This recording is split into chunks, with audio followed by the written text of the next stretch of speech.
and welcome back to the official platform of UGC Net Ada 24/7. So जुलाई 2018 में हमारे पास में last examination था जो ऑफलाइन मोड में कंडक्ट हुआ. इस बार जून 2024 में वापस से ऑफलाइन एग्जामिनेशन यूजीसी के द्वारा कंडक्ट किया जाने वाला है. तो आखिर ऑफलाइन एग्जामिनेशन में वो कौन कौन सी बातें हैं जो हमें ध्यान में रखनी है कि ये नहीं किया या ये कर दिया तो हम डिस्क्वालीफाई हो जाओगे एग्जामिनेशन से. तो आज हम आपके सामने यूजीसी का जो 2018 का ऑफिशियल ओएमआर था उसको लेकर के आए हैं ऑफिशियल वेबसाइट से. उसके इंस्ट्रक्शंस कैसे फिलअप होगा, क्या क्या चीज़ें हैं, एक एक पॉइंट के ऊपर हम लोग आज डिस्कशन करने वाले हैं ताकि एग्जामिनेशन के अंदर आप ये गलतियां मत करो, ताकि आपका एग्जामिनेशन जो है वो डिस्क्वालीफाई नहीं होना चाहिए. क्योंकि ओएमआर शीट जो है वो आपकी कंप्यूटराइज्ड आप कह सकते हैं रीड होती है. तो वो गलतियां जो है वो आपकी कंप्यूटर के द्वारा जो है अगर रीड हो गई तो आपका डिस्क्वालीफाई हो जाएगा. तो गाइडलाइंस मैम एक बार देख लेते हैं. सो ये इंस्ट्रक्शन और गाइडलाइंस है फॉर द कैंडिडेट्स जो कि 2018 की गाइडलाइंस है. हम स्पेसिफिकली ये ढूंढ कर लेकर आए हैं आपके लिए ताकि आपको अपनी अपकमिंग एग्जामिनेशन में जो घबराहट या जो डर लग रहा है ऑफलाइन को लेकर के, जो इतना ये एक हुआ बना हुआ है कि यार ऑफलाइन एग्जाम मैम, सो वो जो है वो थोड़ा सा आपके लिए हम टोन डाउन करना चाहते हैं. हम पूरा आपको ओएमआर शीट दिखाएंगे. इनफैक्ट क्या क्या इंस्ट्रक्शंस आपको रोल नंबर वाले वो सारी चीज़ें करनी है वो भी हम आपको बताएंगे. पहले ही ओएमआर शीट के इंस्ट्रक्शन देख लेते हैं. आपको एंट्रीज भरनी ओएमआर शीट में, जैसे कि नेम कैपिटल लेटर्स में, ये ध्यान रखिए. मान लीजिए फॉर एग्जाम्पल आपका नाम बुशरा है, ठीक है, तो हम BUSHRA इस तरह से लिखेंगे, नॉट BUSHRA. ये नहीं होना चाहिए. This is the right method, ठीक है. आपको कैपिटल्स में लिखना है. रोल नंबर, सब्जेक्ट कोड आपको पता होगा आपके एग्जाम का, कोऑर्डिनेटिंग इंस्टीट्यूशन का कोड, टेस्ट बुकलेट कोड जो भी है, paper 1 and darken the appropriate ovals with blue black ballpoint pen only. आप लोगों को एडमिट कार्ड में भी इंस्ट्रक्शन आएगा, लेकिन ये जो आपको बॉल पॉइंट पेन है वो स्पेसिफिकली लेकर जानी है. आप एक्स्ट्रा लेकर के भी जा सकते हो, क्या पता आपको एनटीए खुद भी प्रोवाइड करे मैम. कभी कभी एनटीए खुद ही, हमारे टाइम पे एनटीए ही प्रोवाइड किया करता था, यानी बाहर से पेन लेके जाना अलाउड नहीं था.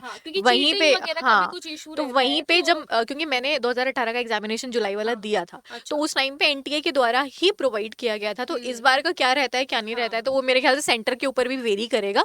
सो आप लेकर भी जाना अपने एंड से बॉल पॉइंट पेन को, और ऐसा बॉल पॉइंट पेन जो वो यूज एंड थ्रो वाले होते हैं ना वो लेके जाना जहाँ पे कोई ऑप्शन ही नहीं है कि अंदर कुछ आप डाल सकते हो पेन में, और मतलब टू बी क्लियर वेरी. फिर नेक्स्ट अगर हम बात करें तो आ रहा है कि please darken the vowels completely. अब जैसे होता है ना ऐसे ओएमआर शीट के जैसे ये ओवल्स बने हुए हैं, तो बहुत सारे बच्चे क्या करते हैं थोड़ा सा इधर ऐसे छोड़ दिया या ऐसे. ये नहीं करना है आपको. अगर आप कोई भी मार्क कर रहे हो तो सबसे पहले तो बहुत ध्यान से मार्क करना कि पूरा आप मार्क कर दो, और उसको ऐसे ना मिटाना नहीं है. ये नहीं कि मिटा क्या रब किया उसको वो और दूसरी जगह मार्क किया तो क्या होगा, वो छप जाएगा आपका. तो पता चल रहा है आपके जो कंप्यूटराइज उसमें जा रहा है स्कैन होने के लिए तो दो आंसर्स वहां पे दिखा रहा है, तो वो क्वेश्चन ही आपको ऑल टुगेदर कैंसिल हो जाएगा. तो बहुत ध्यान से सोच समझ के मार्क करना, गलत मत करना, क्योंकि ओएमआर दूसरी नहीं मिलेगी. आई एम टेलिंग यू, क्योंकि वो एक ही रहेगी आपके नाम पे जो अलॉटेड है. बिल्कुल कोई चेंज नहीं है आंसर्स में डेफिनेटली.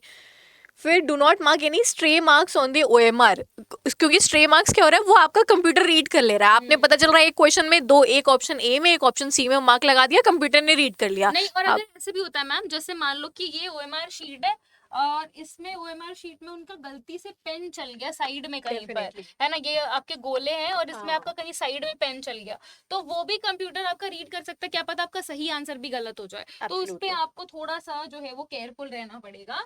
उसके बाद तो ये सारी चीजें हो गई हैं. सिग्नेचर वगैरह डैमेज नहीं करेंगे, कोई स्क्रैचिंग नहीं करेंगे. सिग्नेचर जो आपने जब आपने फॉर्म भरा होगा ना, सिग्नेचर अपलोड किया होगा फॉर्म भरते समय, वही सिग्नेचर आप यहाँ पे करने की कोशिश करेंगे.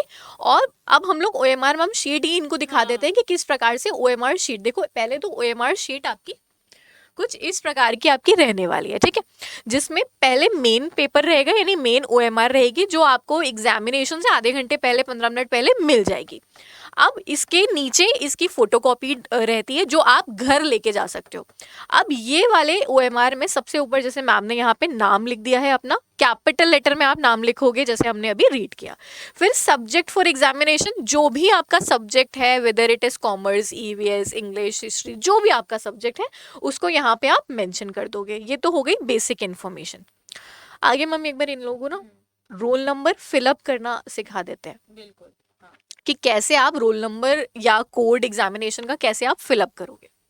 तो जैसे फॉर एग्जाम्पल मान लीजिए आपका रोल नंबर है 1 2 3 4 5 6 7 8, ये रोल नंबर हम ले लेते हैं। तो आपको भाई 1 इसको प्रॉपर आपको कवर करना है, ठीक है। देन वी हैव 2, अब ये मत बोल देना मैम आपने भी तो साइड में थोड़ा सा, नहीं मैंने अब सही कर दिया, ठीक है।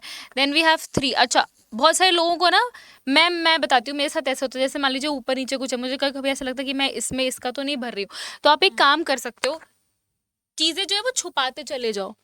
मतलब आप ऐसे करके या तो स्केल या कुछ भी अपना पेपर ही, कोई आपको जो रफ शीट मिली है आप उसको रखते जाओ, ताकि आप जो भी नंबर है ना उसके जस्ट नीचे कॉलम में, हाँ एक में ही 2 मार्क्स, हाँ, तो वो एक ध्यान भटक जाता है, क्योंकि जब हम करने जा और आपको ओएमआर शीट दोबारा नहीं मिल रही है, तो ये चीज आपको ध्यान रखनी है कि आप कैसे मार्क कर रहे हैं। एंड वंस डन, जस्ट हो गया आपका, ठीक है। फिर आपका सब्जेक्ट कोड आ जाएगा, कोऑर्डिनेटिंग इंस्टीट्यूशन आ जाएगा, इस तरह से आप इसको फिलअप कर सकते हो।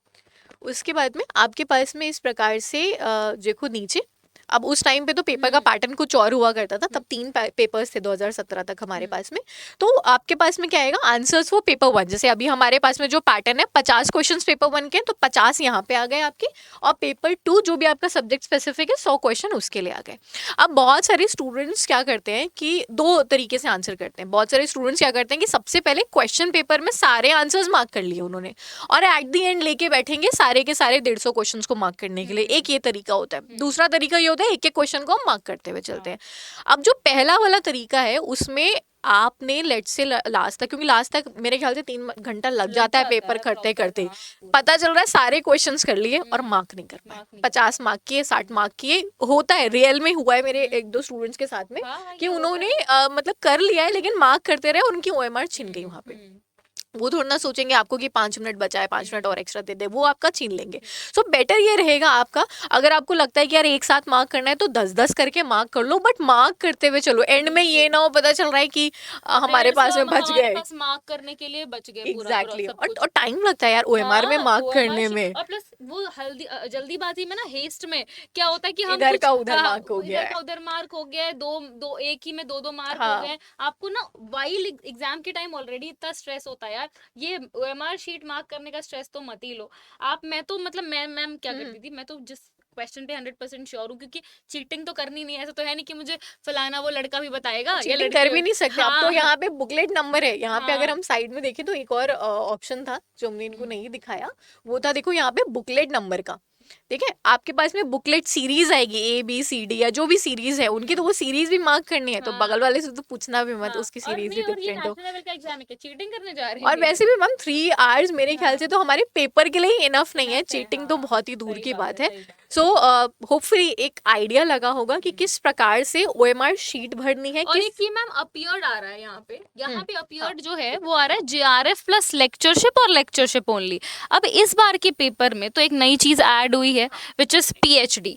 तो आई एम श्योर कि यहाँ पर आपको एक और एक्स्ट्रा चीज मिलेगी कि अगर आपने PhD के लिए मार्क किया है तो ये आपके पास 3 आएंगे अपीयर, आप किस लिए कर रहे हो। एंड हाँ, एग्जाम फॉर्म में लिख कर आएगा। थोड़ा सा चेंज होगा इस बार आपको OMR शीट में, एग्जैक्टली ऑफ कोर्स ये नहीं मिलेगा, कुछ चेंजेस आपको देखने को मिलेंगे, बिकॉज इंटीग्रेटेड वाले बच्चे भी भर रहे हैं इसको इस बार, जो 4 ईयर्स के इंटीग्रेटेड प्रोग्राम वाले बच्चे हैं। उसके बाद आपका ये सारी चीजें हो जाती हैं, पेपर 2 को आप मार्क कर लेंगे and this is how you are going to. अच्छा, इसके अलावा आप लोगों को सिग्नेचर हो गया। हाँ, सिग्नेचर हो गया। सिग्नेचर आपका आप करोगे यहाँ पे। अगेन ये सिग्नेचर जो है, ये सिग्नेचर वही सेम सिग्नेचर आपका रहना चाहिए जो आपने एग्जाम फॉर्म जब भरा था तो सिग्नेचर अपलोड किया था। ये डुप्लीकेट कॉपी है जो आप अपने साथ घर लेके आओगे, तो जब आंसर की आपकी रिलीज होती है उस पर्टिकुलर टाइम पे ये वाली डुप्लीकेट की से आप मैच करते हो अपने आंसर्स को कि कितने सही हुए, क्या चैलेंज करना है, क्या नहीं करना है। वैसे जब आंसर की आती है इतना ज्यादा प्रॉब्लम होती है आंसर की मैच। अच्छा, ये एक और रीजन है कि हम बॉल पॉइंट पेन से भरते हैं, क्योंकि बॉल पॉइंट पेन से पीछे की साइड छप जाता है और जो जेल पेन वो होता है ना उसमें पीछे की साइड छपता नहीं है। सो फिर आपकी डुप्लीकेट शीट जो है ना वो खाली खाली सी रह जाती है। सो इट्स बेटर कि आप अच्छे से गोले मार्क करके आना। सो दोनों डुअल बेनिफिट्स रहेगा, एक तो आपका स्कैन होने में भी इजी हो जाएगा और आपके पास डुप्लीकेट कॉपी भी जो है वो अच्छी से अवेलेबल रहेगी, तो आप चेक भी कर पाओगे बाद में आंसर की। हमारे थ्रू एनालिसिस के थ्रू पता भी चल जाएगा कि आपके कितने क्वेश्चन सही हो रहे हैं कि क्योंकि हम भी इनके लिए जो है वो आंसर की लेकर के आएंगे, आंसर की डिस्कशन भी करेंगे राइट देयर, मतलब 18 तारीख को ही आपका शिफ्ट 1 शिफ्ट 2 में जो क्वेश्चन जो पेपर्स हम केटर कर रहे हैं वो तो हम आपको जो है वो उसी वक्त आंसर की डिस्कशन कर देंगे, paper 1 paper 2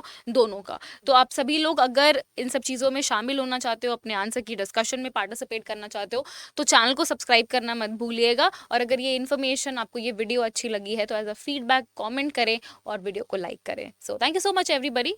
bye bye, take care everyone. या ओके, थैंक यू।